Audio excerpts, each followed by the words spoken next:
Mesdames, Messieurs, chers téléspectateurs, amis sportifs, bonjour, bonsoir et bienvenue à votre émission, notre émission Onesport. Onesport est une émission de la télévision nationale pour la promotion du sport tchadien. Pour ce numéro, nous parlerons du football, la 8e journée de la Ligue de football de la province de N'Djamena. Le match phare a mis aux prises l'équipe ASPECI à la Société nationale cotonnière du Tchad, AS Coton Tchad. Match remporté par l'équipe des militaires sur le score de 2-1. L'association sportive du groupement spécial antiterroriste ASPECI face à l'association sportive de la Coton Tchad, ASCOT. Ce match au sommet de cette 8e journée de la Ligue de football de la province de N'Djamena a été âprement disputé par les deux équipes qui ne se sont pas donné un temps d'observation. Bien en jambes physiquement, avec une bonne disposition tactique et un jeu cohérent, ASPCI et AS Coton Tchad se sont neutralisés pendant les 45 premières minutes, un but partout. Les militaires ont ouvert la marque suite à un mouvement d'ensemble très technique conclu par Abo Idriss après 15 minutes de jeu. Et les cotoculteurs sont revenus au niveau du marquoir 12 minutes après, soit à la 27e minute par l'intermédiaire de Ousmane Bani. Après la pause, le jeu reprend avec beaucoup plus de détermination de deux côtés. Les 22 acteurs mettent de la flamme dans la partie et le jeu devient de plus en plus intense sur le plan offensif. Plus déterminés que leurs coéquipiers, les gardiens de but s'imposent en maître absolu dans la surface de réparation. Galvanisés par une bonne partie du public en treillis, les Blancs et Noirs parviennent à doubler la mise à 2 minutes de la fin du temps réglementaire par l'entremise de Daba Gabkala. ASPCI s'impose par 2-1 et prend provisoirement la tête du classement. L'entraîneur Tahir Zakaria Gardia et le président du club, le général Baradine Suleiman Ahmad, promettent donner le meilleur d'eux pour que ASPCI maintienne ce rythme. La Ligue provinciale de N'Djamena, c'est la Ligue phare, c'est elle qui fournit à l'État l'équipe nationale. Donc c'est pourquoi nous demandons à l'État, au nom de tous les membres de la Ligue, nous demandons à l'État de venir en aide au club engagé en première division, oui, comme ça se fait ailleurs dans les autres pays. Sans l'État, le football n'allait nulle part. L'État peut interpeller les sociétés sur place afin qu'ils puissent aider les équipes engagées en première division pour le seul niveau de championnat de la Ligue provinciale de N'Djamena.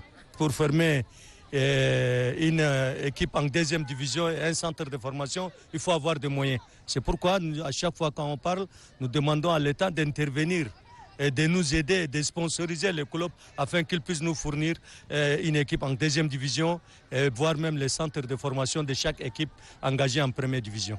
La Ligue de basketball de la commune de N'Djamena se joue sur le plateau du lycée Félix Eboué. Le match de la 3e journée de la phase retour a mis aux prises Dédé Magique à Prono Basketball. Aimé Béaloum était sur le terrain. Suivez. Après une entame de match assez compliquée pour les joueurs des deux équipes qui ont manqué d'adresse, les Noirs de Promo parviennent à faire la différence. Les Bleus qui ont lancé difficilement la machine parviennent à trouver le panier suite à un tir à 3 points de Ali Junior. À la première mi-temps, Promo Basket mène par une différence de 3 points, 29-26.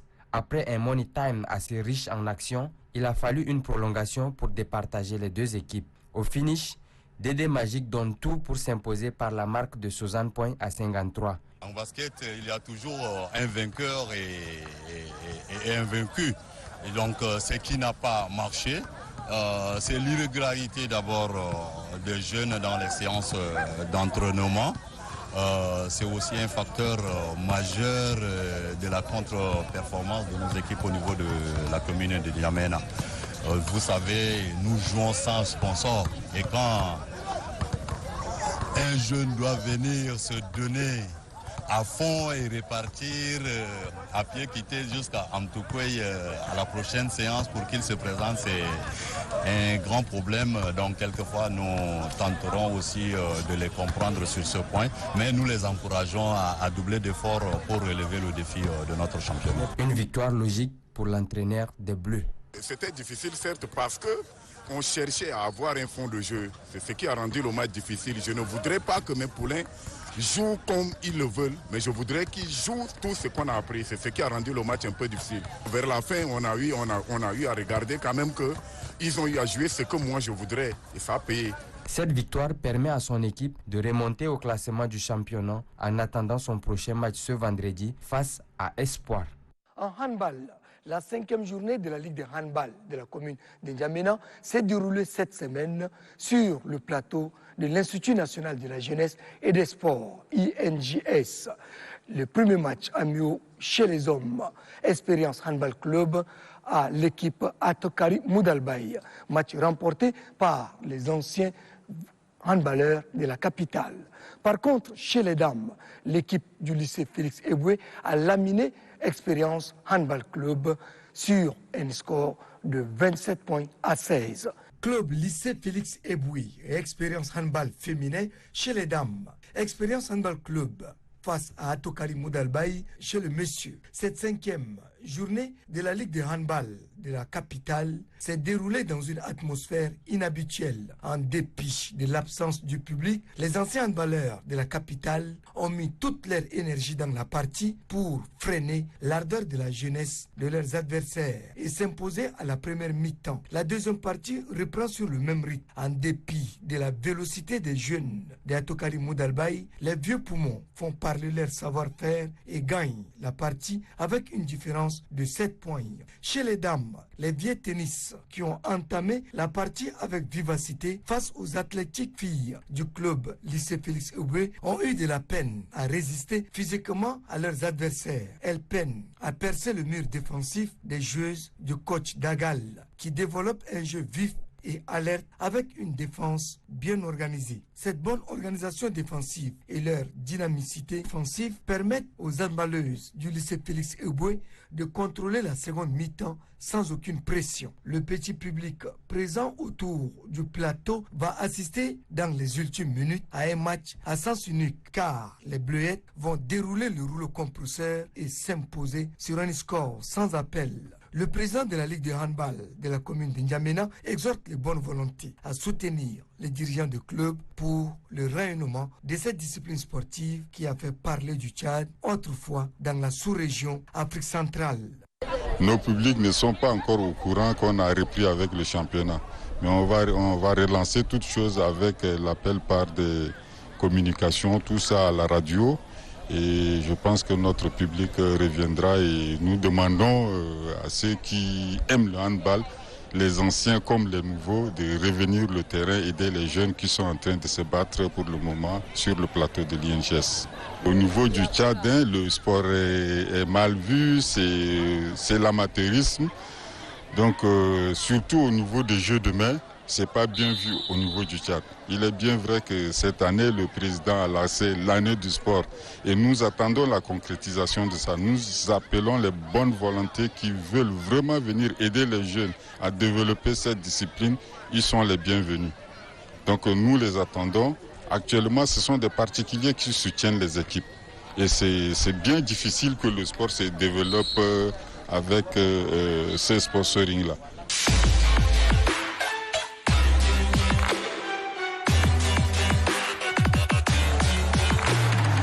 Pour ce numéro, nous avons comme invité M. Tahir Zakaria Gardia, qui est l'entraîneur du club ASPECI, qui mène actuellement le championnat de la Ligue de football de la province de N'Djamena. Coach Tahir, bonjour. Bonjour. Qu'est-ce qui vous a motivé à embrasser cette carrière d'entraîneur de football? Merci beaucoup Théophile de commencer par cette question qui est très importante pour moi. J'ai commencé à être d'abord animateur en 98-99. D'ailleurs, j'ai laissé même le football à cause de ça, parce que j'avais plus de quelques soixantaines de jeunes devant moi. Étant je suis élève, je ne peux pas aller à l'école, jouer au football et en même temps aussi entraîner les jeunes. J'ai décidé d'être animateur et avec les jeunes, c'est être animateur, éducateur. C'est après 5 à 6 ans d'abord, j'ai un peu évolué et je suis devenu entraîneur de football. J'ai eu la chance de connaître une personne très spéciale pour moi qui s'appelle Modou Kouta. C'est un instructeur hors norme. Vraiment pour moi, c'est grâce à lui que j'ai pu rester quand même au milieu du football.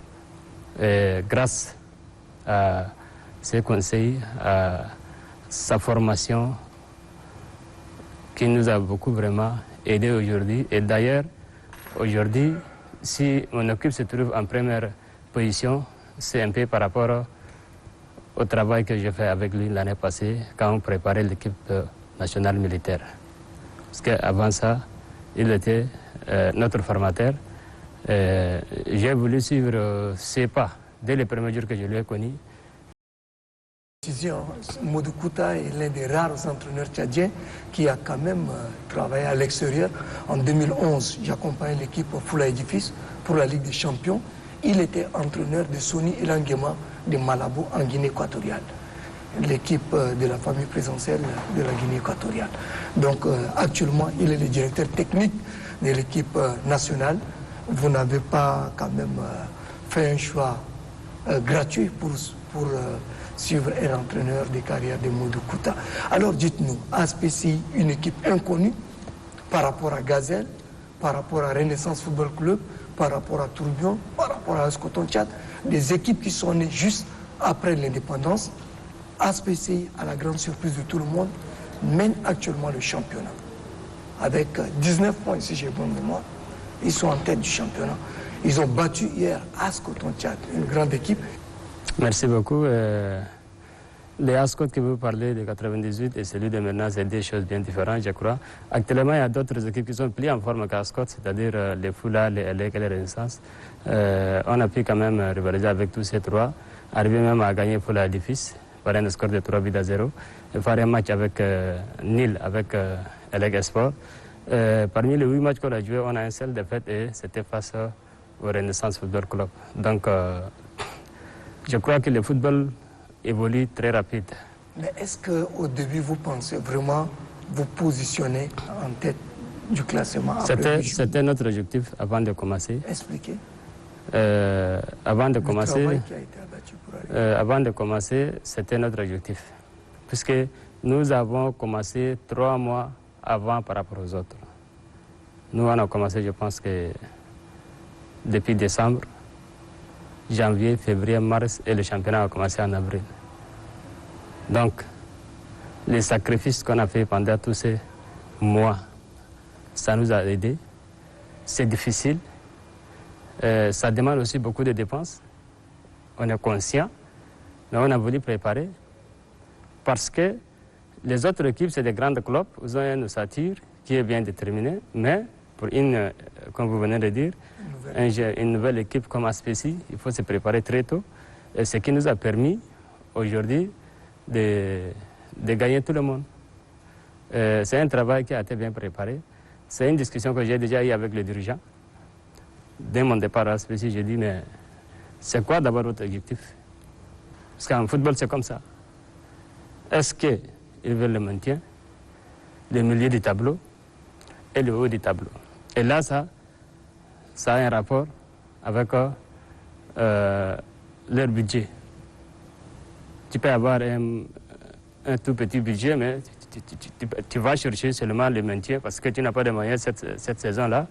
Si tu as un peu la moyenne aussi, tu peux chercher le milieu du tableau, mais pour être au haut du tableau, il faut des moyens. Et ils n'ont pas manqué. Les gens de la PES n'ont pas du tout manqué, parce que depuis ces 3 mois-là, ils se sont occupés de ces joueurs, de leurs déplacements, de leur récupération, de leurs équipements, ainsi que tous les matériels qu'il faut. Avant d'arriver au championnat, nous avons déjà même épuisé tous nos matériels. Au début du championnat, on était obligé de chercher encore d'autres matériels. Mais il faut préciser qu'ASPCI, c'est l'association sportive du groupement spécial antiterroriste. C'est le groupement antiterroriste, ça c'est le côté sport. Les responsables de PCI ont décidé comme ça. Ils veulent aussi montrer aux autres que l'armée ne fait pas seulement de la guerre, mais il fait aussi le social, et le sport et la culture avec tous les autres. Et coach, j'aimerais savoir, est-ce que le résultat du travail actuel n'est pas aussi la suite logique de la première édition du tournoi militaire Osma qui a été organisé au Nigeria, où le Tchad a remporté et le trophée et le drapeau de l'Osma. Oui, ça fait partie aussi. Parce qu'en finale, vous avez battu le Cameroun 3 buts à 0. Nous avons gagné Mali, Cameroun, Nigeria, tout ça. Ces résultats aussi, ça fait partie de cette participation. J'ai eu la chance d'accompagner l'équipe avec Modou Kouta, comme je le disais tout de suite. Il est mon titulaire. Par rapport à ce tournoi, j'ai vu aussi certains joueurs que je l'ai recrutés par rapport à ce tournoi, parce qu'ils ont joué devant moi, je l'ai vu. Maintenant, en tant qu'entraîneur, ce qui me doute un peu, nous sommes arrivés avec les trophées et les drapeaux en même temps. Ils nous ont fait savoir l'organisation de la prochaine édition, ça doit être au Tchad. Il n'y a eu aucun contact jusqu'à aujourd'hui. Le championnat le tournoi militaire, la Coupe d'Afrique militaire, ça doit être vers le 9e mois, 10e mois, et nous sommes déjà en 5e mois. Et je ne sais pas, même sur le plan administratif et autres, ça s'organise en catimini. Techniquement, ça doit être public parce qu'on doit travailler devant tout le monde. Même pour préparer tout ça, ça demande beaucoup de choses. Jusqu'à maintenant, je ne sais pas, est-ce qu'on ne se prépare pas pour préparer le tournoi ici, où ils ont déjà amené dans un autre pays, on ne sait jamais, mais normalement, les choses doivent se bouger un peu. Maintenant, vous ne savez pas si c'est maintenu, c'est délocalisé ou ça a été même annulé, on ne sait pas. Comment vous aurez vraiment à bien préparer l'équipe afin de maintenir sa position, c'est-à-dire de garder le trophée? Oui, comme je viens de dire, moi je suis l'adjoint entraîneur. Même si je suis adjoint, s'il y a quelque chose, peut-être on serait au courant tous. Une staff technique, c'est un groupe, c'est une équipe aussi. Mais malheureusement, c'est une réalité, ce que vous venez de dire, ça doit être très difficile parce que la chance qu'on a eue l'année passée de remporter la Coupe, c'était qu'on a commencé très longtemps. Et l'organisation, la direction des sports militaires nous a donné des moyens. On a travaillé au moins 1 mois, 30 jours avant d'aller. Ce qui ne se passe même pas dans l'équipe nationale du Tchad.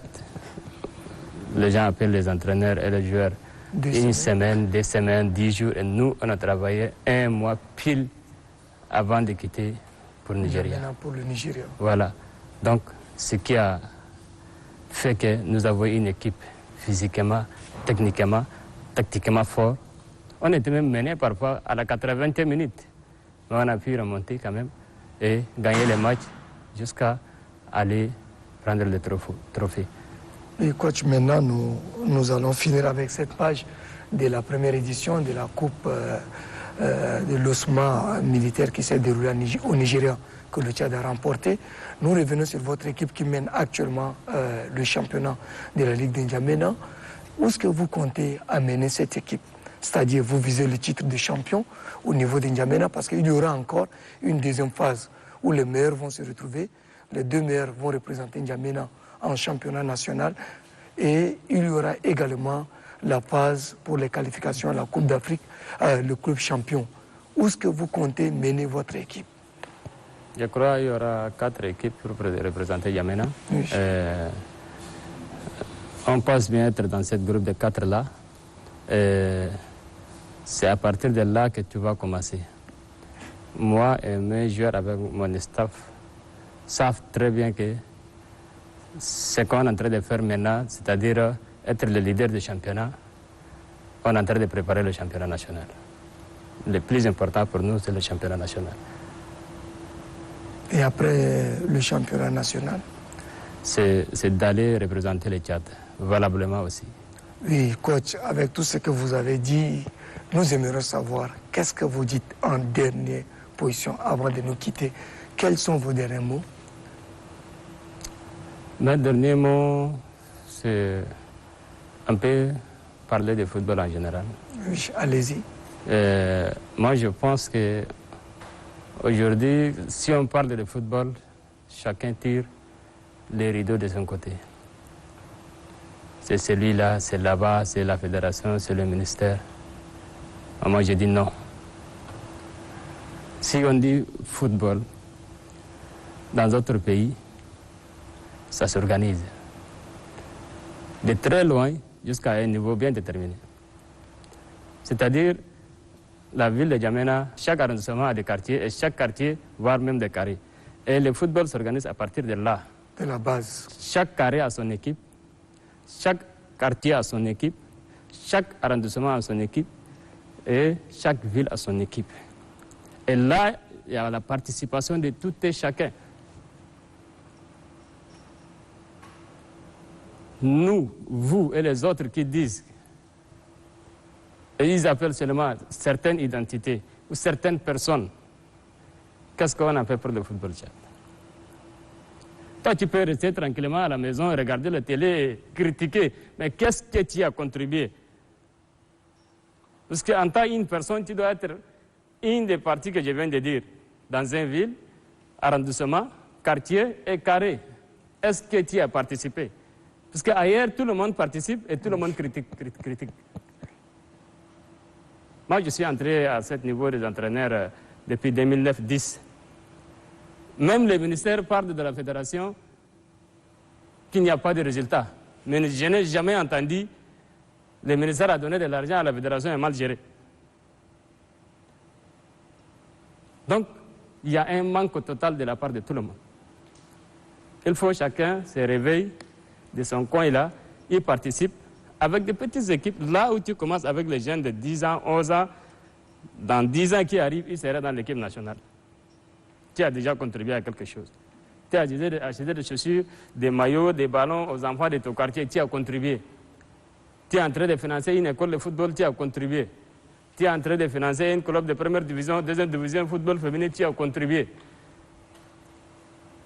Mais si tu ne fais rien, et tu ne fais que critiquer, je pense qu'on va continuer encore à critiquer 100 ans sur le plan, sur le football tchadien. Donc pour moi, il faut qu'il y ait un changement. Les gens demandent seulement un changement à la fédération, mais il faut qu'on se change tout. Changement de mentalité. Changement de mentalité, chacun apporte. Chacun apporte quelque chose. Il faut qu'on soit présenté valablement. Le dernier mot que j'ai dit, le football a besoin de tout le monde. Le football a besoin de tout le monde, comme on le voit ailleurs. Certainement, parce que dans certains pays, si vous ne contribuez pas, si vous n'allez pas au stade, vous devrez déposer la valeur du ticket dans la caisse de l'équipe. Voilà, tout le monde doit contribuer si on veut voir le football tchadien à un haut niveau. Mesdames, Messieurs, chers téléspectateurs, c'est avec ce dernier mot du coach Tahir Zakaria Gardia que s'achève notre émission d'aujourd'hui. Une fois de plus, merci de votre fidélité renouvelée à la télévision nationale tchadienne et à samedi prochain.